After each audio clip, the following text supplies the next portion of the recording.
Assalamualaikum warahmatullahi wabarakatuh. Perkenalkan, nama saya Salsabila dengan NIM 210240153 dari jurusan Ilmu Komunikasi kelas 3E.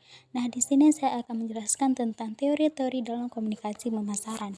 Teori pertama yaitu teori persepsi diri atau self-perception theory yang dikembangkan oleh Daryl Bem, yang berpendapat bahwa orang akan mengembangkan sikap mereka dengan cara mengamati tingkah laku mereka sendiri dan menyimpulkan sikap apa yang menjadi penyebabnya. Dengan cara yang sama, orang juga akan mencoba untuk menjelaskan perilaku orang lain. Teori merupakan teori yang menjadi dasar bagi teknik pemasaran yang efektif atau komunikasi persuasi.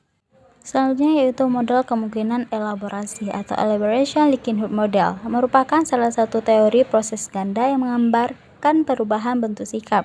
Model ini dikembangkan oleh Richard E. Pretty dan John Cacioppo pada tahun 1986.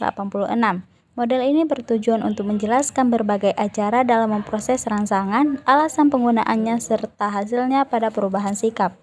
Selanjutnya yaitu teori penilaian dan pelibatan sosial atau social judgment evaluation theory. Teori ini adalah sebuah teori persuasi diri yang dirumuskan oleh Carl Hovland, Muzaffar Sharif, dan Caroline Sharif. Teori ini diartikan sebagai persepsi dan evaluasi sebuah gagasan dengan membandingkannya dengan sikap saat ini. Menurut teori ini, seorang individu menimbang setiap gagasan baru, membandingkannya dengan sudut pandang individu saat ini, untuk menentukan di mana seharusnya ditempatkan pada skala sikap dalam pikiran individu. Selanjutnya yaitu teori semiotika atau semiotik.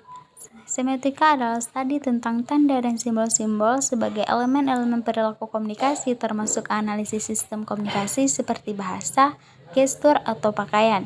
Sebagai sebuah ilmu tentang komunikasi merek, maka semiotika dapat digunakan sebagai alat untuk meneliti efektivitas komunikasi merek.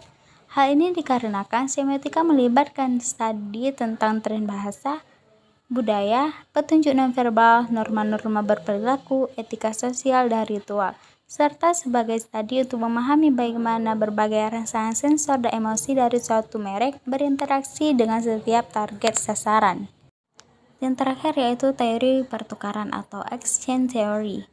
Teori yang digagaskan oleh Georgios Yuhumens menyatakan bahwa exchange atau pertukaran adalah interaksi antara orang-orang yang dipertahankan melalui penguatan. Yang dimaksud dengan pertukaran lanjutan adalah hal-hal yang diharapkan membawa manfaat lebih dari yang diharapkan dari berbagai kegiatan alternatif. Menurut Humans, orang belajar untuk mengharapkan perilaku tertentu dari orang lain sebagai respon terhadap tindakan mereka sendiri. Sebagai gantinya adalah kasih sayang dan hormat diberikan kepada orang-orang bertindak sesuai dengan cara yang dihargai, yang memperkuat perilaku itu. Dengan demikian, pertukaran barang dan jasa untuk uang hanyalah bagian dari proses pertukaran sosial yang jauh lebih luas dan lebih dalam.